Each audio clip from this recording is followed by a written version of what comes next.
بسم اللہ الرحمن الرحیم۔ پیارے دوستو،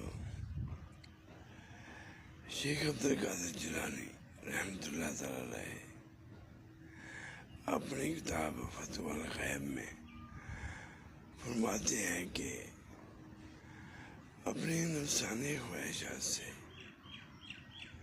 بچیں، کیونکہ اسی میں آپ کی نجات ہے۔ تو دوستو، ہماری کامیابی اسی میں ہے۔